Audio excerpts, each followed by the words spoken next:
I tell you what, man, that is some beautiful figured and curly spalted maple.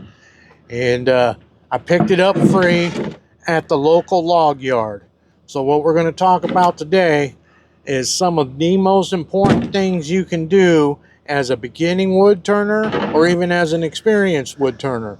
And that is to make friends with your local arborist, tree guy, or tree service. I got this log out of the local tree service yard. Hey, what's up, friends? Ray with Talking Timberworks, and we're going to talk today about free wood. We're even going to show a little bit of chainsaw work. So stick around and see what we get up to. You know, I drove by the yard and I seen these. I was hoping it was like bird's eye. But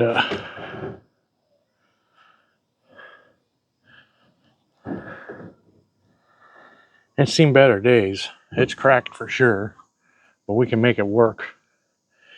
And then this was from a marketplace grab that I did earlier. I did mostly firewood, but I saved a couple of big crotches for bowl blanks. This log was massive. See, it's kind of chewed up. But I mean, with this quilting in here, it's going to be beautiful. We'll get some good stuff out of it. I want to go back for this log later. All right, I got the 261 and some of this big maple. Checking it out. Okay, so like I said earlier, I got permission from one of the local tree yards to go into their log pile. I just went up one day, went to the office, talked to the secretary. The shop manager was there, talked to him, and he's like, oh yeah, no problem, just I can't load you, and you know, you gotta, you know, liability things, you know, just you gotta do stuff yourself and do it on the weekends when nobody's here and busy. And he showed me what I could get and what I couldn't get, because there's a firewood guy set up in here too, so he gets most of the good stuff. But I saw this log, and I seen it a couple of times, and I saw all the little divots and stuff on the outside. I'm like, oh, I wonder if that's bird's eye. And so I was on the way home after cutting a bunch of wood for firewood, and I had the wife and son with me, and we were going to swing by McDonald's, and the log yard's on the way to McDonald's. And I was like, you know what? I got this new saw. I wanted to see how it handles in big wood. Let's go check out that one log. I swear it'll only be a couple of minutes. And so I had my wife filming me, and I'm just, I wanted to try out this saw, and this is the saw I would recommend to wood turners if they want to process their own bowl blanks. One of the saws at least. This is a Stihl 261C. It's a 50cc pro saw. Yeah, this little saw is a beast, man, for a 50cc saw. I'm really impressed with it. I'm unimpressed with the 271 Farm Boss. I think that thing's a joke. And yeah, I would not recommend that to anybody. This has quite a bit more noticeable power. It's got an adjustable oiler. Just all the features you want on a saw that's going to get some heavy use. When we do the rip cuts and the noodling cuts into the side grain and long extended cuts, you kind of need these features, more power to get the noodles out of your clutch cover, and an adjustable oiler that you can tune up to get a proper oiling function for these long cuts. So I really can't say enough about this saw. And on top of it, it's a C version, which is the Stihl's M-Tronic, and basically it's got a computer in there, and it's got a self-adjusting carburetor. So it automatically adjusts for clogged air filters, clogged fuel filters. Whether it's hot or cold out, it automatically adjusts. You rarely have to take it to a dealership to tune it. So it's really good and easy for the if you don't know a whole lot about the two strokes and how to work on them. And normally I would attack this log with one of my bigger saws. I've got a big 461 Stihl that's got a 32-inch bar on it that I could probably almost go all the way through cross-cutting in one cut.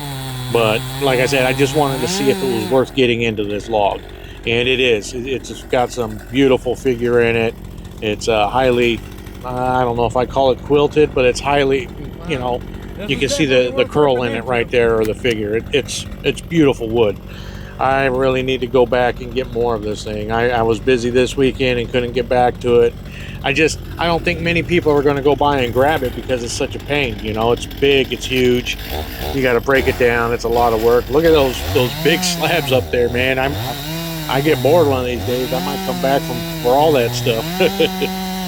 But you know, those giant cookies like that, most guys don't want to tackle them, so they just sit there in those log piles until the tree service gets tired of looking at them, and then they'll just break it up and burn it.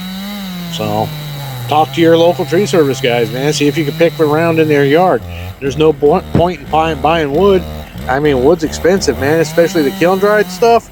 You could take this stuff home, cut it up on a bandsaw, put some ingrain sealer on it, and put it in your own homemade kiln. There's tons of stuff that you can do homemade, DIY type stuff that can save you a ton of money, for your turning projects, because we spend enough money as it is on the lathe and the tools. That's expensive stuff. Then you got your consumables on top of that, your sandpaper, your finishes. So if you can save money at all buying wood, or from buying wood, I would say, this one trip here, I don't know if it would have paid for the chainsaw itself, but it would have been close. If you're talking about $40-50 for a good sized bowl blank, each one that you get out of there, it adds up fast. I just bought that saw for $400 from a pawn shop, used in almost mint condition. So there's deals out there everywhere to be had. I've also hooked up with another local tree trimmer, just a small time tree trimmer, and he'll grab piles of crotches and put them away for me, or he'll be like, hey, I got a load of this and this over here if you want to come grab it, and I'll go grab a truckload of it. And it's all about networking to get good cheap deals on wood. So here's another thing. This is from a local tree guy. He was going to give me the load of walnut, but he found a buyer from it, a local mill in town. But he remembered me saying that I like bowl blank or crotches for making bowl blanks, and I showed him some of my videos. He's like, oh man, you're legit. Yeah, I'll hook you up anytime I get. So he gave me some walnut crotches. A buddy at work gave me this crab apple.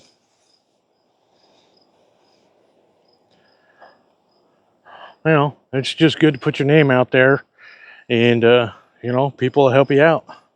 There's no reason to buy a bunch of expensive wood. I mean, this is what, 4, 5, 6 black walnut bowls, decent size, all for free. Plus, crab apple. A turner from our local club give me this big chunk of burl. I don't know about this thing, man. I can tell he's hit a couple of nails in here and it's rotted out, but I'm still going to try and figure it out, try and get something usable out of it. This is a bunch of that sycamore that I cut up this weekend. Just, some random stuff. Chunk of maple there in there with it. And this is that new maple I just got. A chunk of cherry. But that's the sycamore. That's the spalted maple I just got. The sycamore was cool, and it has ambrosia in it, which is kind of rare. So even, blocks like this I'm saving. But I went to town and made some sycamore blanks. Trying out my new bandsaw, my new to me bandsaw. I haven't seen sycamore. It's got that camouflage looking bark on it. Well, that's an interesting little crotch piece. There's some apple wood. Big chunks of apple wood. Those are all like quarter sawn boards I cut out. Same with over there. Some little walnut branches for little twig pots and stuff. A bunch more of the boards. This was an idea, a cargo net, and that failed miserably. What I need to do is build a cage a loose cage for it and give it more support, because the more I throw in there, it just goes to the middle and sags. But it's got a bunch of apple and pear wood and some weird stuff up in there. See how this works? Okay, that's kind of weird. But these are a bunch of spindle blank type stuff that I've made. Now, this is mostly cherry right here. Sometimes when I'm in Lowe's, I'll buy one of these ash squares, you know, like for $4 or $5 for a tool handle. This is kind of, you know, pallet wood, you know, but that's nice oak, 4x4, nice, you know. Here's a bunch more of it. It's like a mix of ash and oak, maybe some beech in there. Bunch of dried out bowl blanks, and then this is my kiln, and it has a bunch of maple in it. And this was an idea, you know, to speed things up and not put so much wear and tear on my saws. So I used a log splitter, and you know, these are far from perfect, you know, but some of them are decent, you know, square, and you know, just to get some spindle turning stock going on, you know. But you can tell by that's dry. That's how it's,